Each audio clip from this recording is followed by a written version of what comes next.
We're also going to talk about something very important, and it's the commodification of violence policy. Hold on. What? Commodification. Come on, you know. It's 88 now. You gotta break that. They jump on me. We're going to talk about who's making money off black folks going to jail. White people in the system. We're going to talk about that, but it's not just white folks in the system. It's not just the private prisons. You know, there's policy being made around this. So who's benefiting from that? We're going to talk about that. We've got a lawmaker that's coming that's going to sit on the panel. We've got some caucus members. It's just going to be powerful. It's going to be powerful. Well, I guess that's a good segue. As I said, we're getting texts. Yes, Baba Small is here. Yes, Baba Small is here. So I would transition right into that to saying some of the things that Ms. Mosey just discussed with us.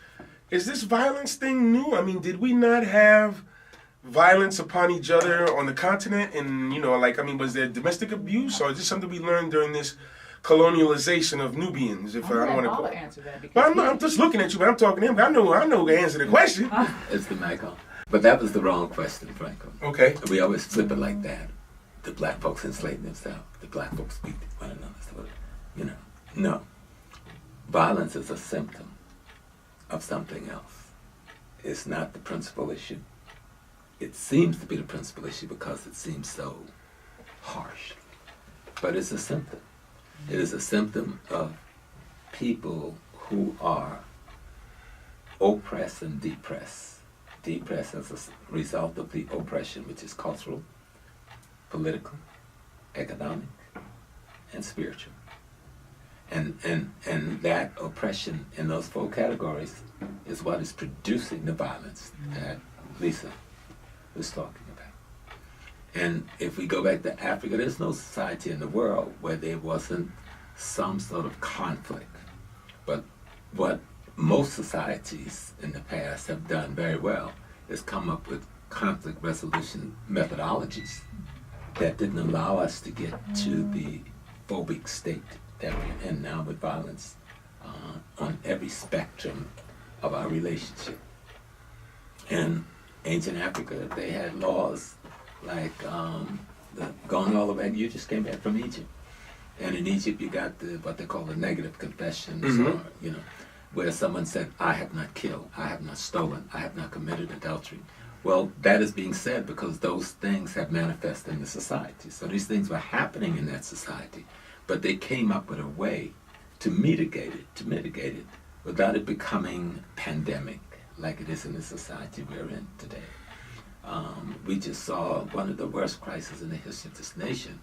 Not the worst crisis, but one of them happened in Las Vegas a week ago, less than a week. And when I hear the dialogue by the elected official and law enforcement, they are not doing anything. I'm not hearing anything that talk about resolution to the condition that produced the action. And we in America, especially when I look at African American people, you're looking at a people who've been in this nation for about 300 years as the victim of another culture. And almost any attempt on our part to say, let us educate our own children is blocked. Not by a handful of individuals, but by the state itself, using all of its apparatus, police, politicians, economic corporations, to keep African American people from being the primary educators of their own children. When we attempt to go into the streets and stop violence, we get no media coverage in this country. They say, oh, you only come out in the street when the police shoot somebody. That's not true at all. Absolutely not true. People were marching all over this country in candlelight vigil to stop the violence, to stop the drugs, ministers, their churches, from one city to another. No media give them any credibility. And the minute we complain about something, they say, what about black on black violence? Well, if you look at the federal statistics, white on white violence is much greater in this country than black on black violence. Indeed. And white on black violence is as great as black on black violence. And what is called black on black violence is the result of all of those areas of violence perpetrated upon the black community that put them in this depressed, impoverished position where the only thing they can do is strike out.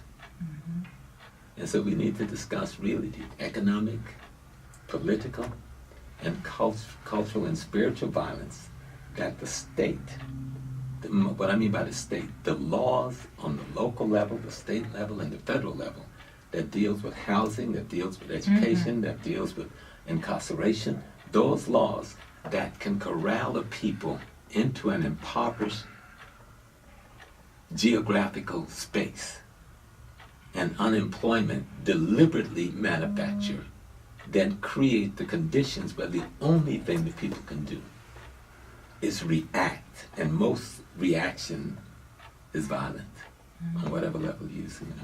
Well, how much does and I just focus that in because I recognize your spirituality, your background and all that. How much does not so much the Bible, but Catholicism or whatever you want to call it, because that's what brought us here to these shores, how much does that play into it? Because they whipped us to give us that religion, so that violence was taught, and in the Bible, they kind of violent there from some of the stuff that I read over my time. But how much does that really affect or have an impact on the black community? Because, we love us some Jesus. A and me, C and me, B and me, well, everybody. But how much has that impacted the mentality of spreading of violence? Well, religion is what we deal with in the West. Many African cultures have a culture that involves the understanding of God and divinity. We don't really have religion, even though a lot of us are now trying to take African culture and make it a religion in the West. No. The African people, before we were invaded and captured in the war that we like to call enslavement, it was a war that's still going on, in order to get us so that we could be commodity and free labor for someone else who wanted to produce wealth. In that process, in our removal, kidnapping, incarceration from the continent of Africa, and being brought into the institutions of North, Central, South America, and the Caribbean, our people were forced to, through violence, the worst type of violence, every form of rape and molestation and pedophilia and murder was committed for generations, not for 1 year, 10 years, hundreds of years against a population, forcing them to accept a role in society that made them subservient to someone, and then to appeal to the divinity, or what you call God, via a religion motif that didn't even work for the people who were committing the crime against them. And so we need to study the religious motif. Even though Christianity, the thing we call Christianity, started in Africa, what we were presented with after 1492 particularly was manufactured and refashioned in Europe in terms of European culture, European values, European interests, European principle, and European worldview. And all of those things was opposed to the existence of the African as a human being. So if you adopt that spiritual or religious methodology, then you adopt a methodology that demean you and diminish you as a human personality. And that institution also provided that you could be abused, misused, violated in any way possible, and then it tells you if you just forgive the violator, everything would be all right. So there's something very wrong with the way the religious institution presents themselves and hide behind the notion that the Christ character in their narrative, religious narrative, was a man of peace and of love. And what I question is that their understanding and definition of peace and love is both faulty. Because that same man of Christ, the reason the Romans was hunting him down because he was leading a group trying to overthrow the government. Yes, he was. And he had come into the temple and he didn't just say, y'all turn your tables over. He turned the damn tables over. He ran them out of the temples. When they came to the Garden of Gethsemane, according to their narrative, to arrest this man, his main man, Peter, the closest person to him, pulls out a sword, not a paperclip, and cut the guard's ears off. So, we just have it isn't something as soft as we have the wrong religion.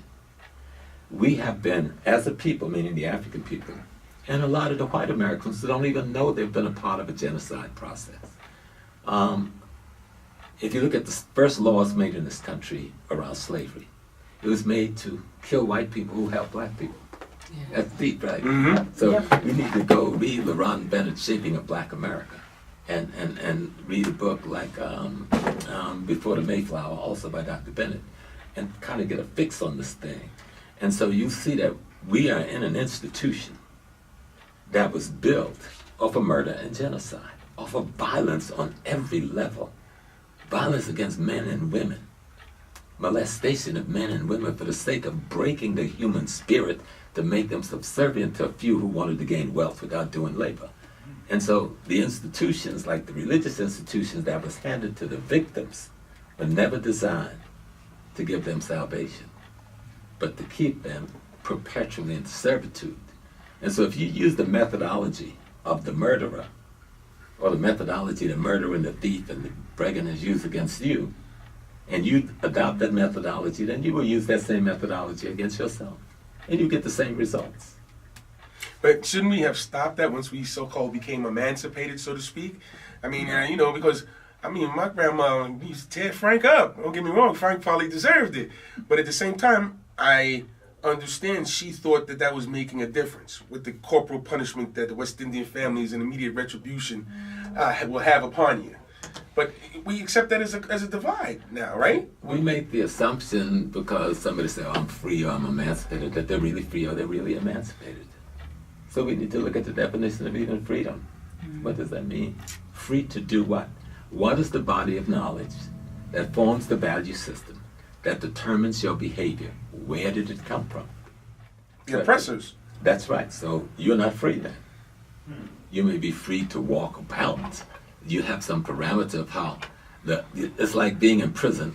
One guy's got a courtyard of 15 feet and the other got 200 yards to run around in. Both of them in prison.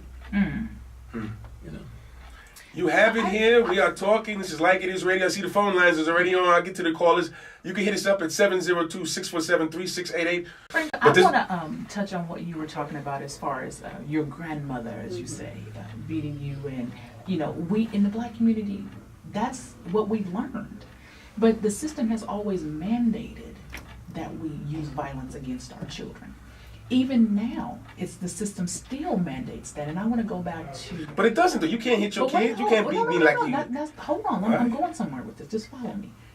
When the Baltimore riots happened last year, the mom that was out there pulling her son off and she was beating him, she was hailed as a heroine. Right, Mama, yeah. Right. She got her due. She got all in the media, and people were praising her for beating her child in public. And so, yes, you may have laws that say you can't beat your children, but at the same time, you have praise that's saying you should beat your children. So we have to look at that and say, why was this woman held up as the epitome of motherhood? The system still mandates that we have to beat our children. We're going to talk about that tomorrow. Papa touched on it a little bit, and I see he's got something to say now. But we do need it. Yeah, to talk about, because my oldest son, I disciplined him physically twice. He's a principal of a school. He's 30-something years old, and the thing he remembers most is that his daddy beat him. Yes. Now, he's my best friend, he's my buddy. And we talk about it all the time, so we want to dissipate it. But in that child's heart, even today, with all the things I did, all of the loving, the food, fixing breakfast, putting clothes, ironing the clothes, taking them to school, being there when they got out of school, all those year after year, he's still impacted by that whipping I gave him. Because I thought if he hung with those guys he was hanging with, he would end up in the crack dens or dead. And so I had to make a choice. Now, I think I was justified, but now, these many years later, I'm thinking, what other kinds of things I could have done? But do you think that the interaction of the corporal punishment, because I'm telling you, my dad, he used to go at it.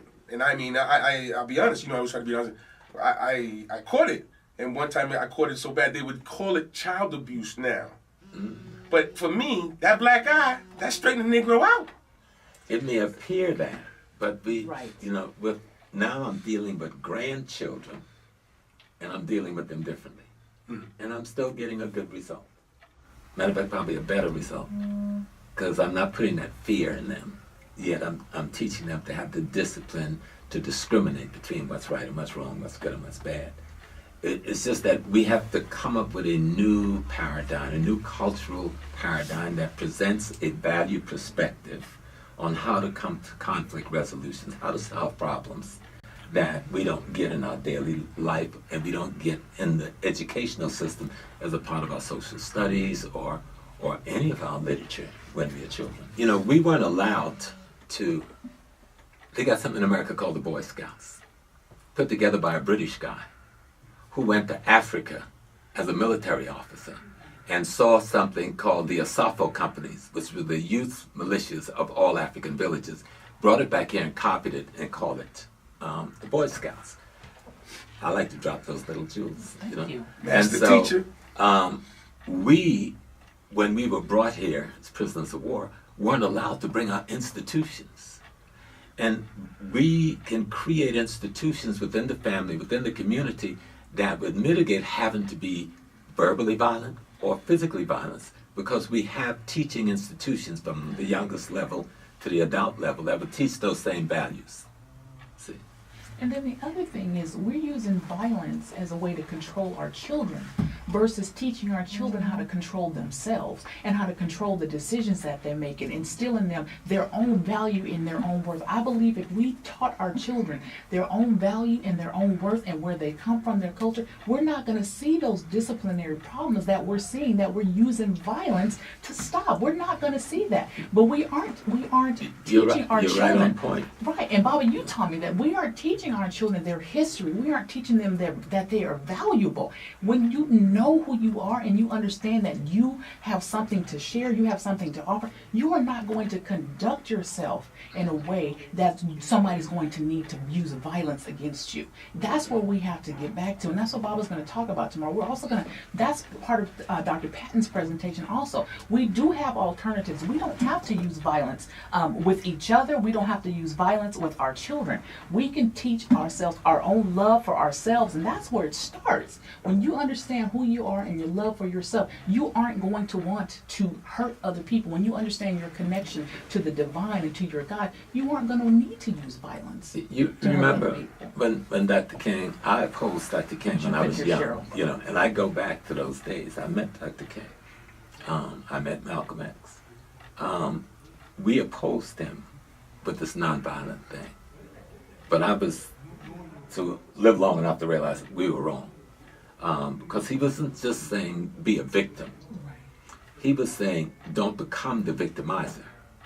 See? And we haven't learned that well, how to not become a victimizer yet not be a victim. And I remember one of the things, and the sister told me this the last lecture I gave in St. Louis, Brother Small, why don't you go up there and just start singing? Well, Brother Small can't sing. But I went up there and I started singing and got the audience into singing, because I realized when Dr. King and them, before they went out and faced all that danger, they sat in that church and they sang. And they sang to bring a spiritual union to themselves about not being violent. So when they would say something like, before I be a slave, I'll be buried in my grave, and I go home to my God, and I'll be free. And then they would follow that by saying, oh, freedom over me. They were being clear, we don't have freedom. But we're not going to become you to get it. Where Lisa was at, and she was talking about self-worth, self-value, self-understanding. That all comes back to the most basic thing. It seems so mundane. Teach history. It just seems like, how is that going to help anybody? But when people know where they are, on, like Dr. Clark used to say, on the atlas of history, on the map of history, when people understand that I am as much quality as the next person, and that the next person is as much quality as me. So the whole concept in the African cultural system is that I recognize the God in me, and so the God in me is going to recognize the God in you. That's a cultural thing that has been taken away from us. Now we see people, but we don't see God in them, you know. And then we are taught to look up in the sky for God. No, God is in the essence of the person in front of you, and God is in the essence of the person in the mirror. Now, if we can talk about God in the context of divinity as we do, and then see that content in you and in the next person, it would change our whole approach to life. I just want to say this. I'm really glad that we are having this conversation, because we have a lot of parents, and I want to say mothers that are raising their sons and daughters by themselves. This conversation that we're having right now is so imperative. And the reason why is because these children are angry. I mean, they are angry. A lot of them don't even know why they're angry. They wake up angry. They're just angry all through the day. So that presupposes the question, somebody like myself who suffered, what I thought was not corporal punishment, but, they got beatings. I mean, Frank, they had to beat the brother down. Am I wrong? But I mean, I thank my moms and my dad for the man, please. Y'all see my mom's? Oh, she's so sweet. I don't know that person. But in any event, the reality is, if I understand that concept that it made a difference in me, and I think that that's the benefit of the parentage, and I accept that. I accept it. Am I a victim also? Because now that I've internalized this violence and accept it, and I'm willing to display it to discipline if I had my own children. Thank God. Yes, you are. And even listening to Sister Lisa and Sure. Sister Cheryl, you're going to be really good. I'm not. It's just a little mental block. We got to ask about that later. We're still talking about making sure our kids be good slaves. We're not talking about freedom here. Okay? Because when you say they, who are the they that's punishing them? Who are the they that's labeling them? Who are the... Even if the face of black, the value system, the interest and the principle that's govern that black teacher or principal comes from the same people who practice the white supremacy and the suppression of the black neighborhood. So we're talking really about value system and culture. And a lot of times we're afraid to talk about black culture because people like to reduce black culture to a hairstyle and printed cloth that we wear as a dress, and that's not black culture. Those are tools the culture use. But the culture is the belief system that we are human beings and we are divinely inspired by divinity. That's African culture. And so you build everything else around that the human being is an expression of an aspect of the divinity itself, not some object of sin. From the beginning. And when you got a religion that says you're born in sin, just check that shit out. That's deep, right? But in Africa, that's not the case. You are the divine. You're the holy child of the divine, every born person, and should be treated as a potential risen son to be like the divinity.